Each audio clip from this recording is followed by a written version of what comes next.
Students, जैसे कि हम आपको टेंस करवा रहे हैं, इसमें आज हम आपको प्रेजेंट परफेक्ट कंटिन्यूस टेंस की प्रैक्टिस करवाएंगे। आप इसको ध्यान से सुनोगे। तो प्रेजेंट परफेक्ट कंटिन्यूस टेंस की पहचान क्या होती है? वाक्य के अंत में रहा है, रहे हैं, रही है और समय का प्रयोग होता है। स्ट्रक्चर क्या होता है भाई इसका?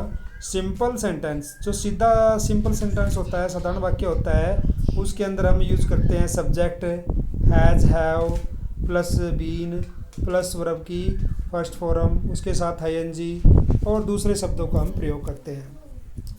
उसके बाद है नेगेटिव सेंटेंस। नेगेटिव सेंटेंस में क्या होता है? हम सब्जेक्ट का यूज़ करते हैं, हैज़ हैव का लगाते हैं, नोट लगाते हैं, बीन लगाते हैं, वर्ब की फर्स्ट फॉर्म के साथ आईएनजी लगाते हैं और अदर वर्ड्स का प्रयोग करते हैं। उसके बाद है इंटेरोगेटिव सेंटेंस। इंटेरोगेटिव सेंटेंस क्या होते हैं? इंटेरोगेटिव सेंटेंस वो होते हैं जहाँ पे हैज हैव सब्जेक्ट से पहले प्रयोग किए जाते हैं। जैसे हमने कर रखा है subject plus been plus verb की फर्स्ट फॉर्म प्लस उसके साथ आईएनजी प्लस अदर वर्ड्स। तो ये होता है इंटेरोगेटिव सेंटेंस। यानी इंटेरोगेटिव सेंटेंस में हम हेल्पिंग वर्ब को सब्जेक्ट से पहले यूज़ करते हैं, जैसे कि हमने यहाँ पे कर रखा है। इसी प्रकार से नीचे she has been reading a novel since morning, वह सुबह से एक नॉवल पढ़ रही है। तो ये she has been reading a novel since morning. और इस प्रकार से it has been raining for 2 hours। तो इसमें फॉर दे रखा है, ठीक है, और समय दे रखा है। तो फॉर कहाँ पे यूज़ करते हैं हम? अनिश्चित समय के लिए। सिंस का प्रयोग किसके लिए करते हैं? निश्चित समय के लिए, ठीक है। और हैज़ हैव जो कि सिंगुलर के साथ हैज़ और प्लूरल के साथ हैव प्रयोग करते हैं। Have they been living in this house since 1985। क्या वो इस घर में 1985 से रह रहे हैं?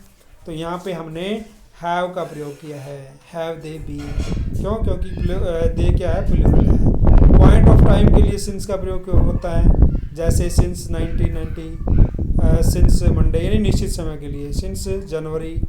तो यहाँ पे पीरियड ऑफ टाइम के लिए अनिश्चित समय के लिए फॉर का प्रयोग किया जाता है, जैसे for 1 week, for 1 month, for 2 hours etcetera.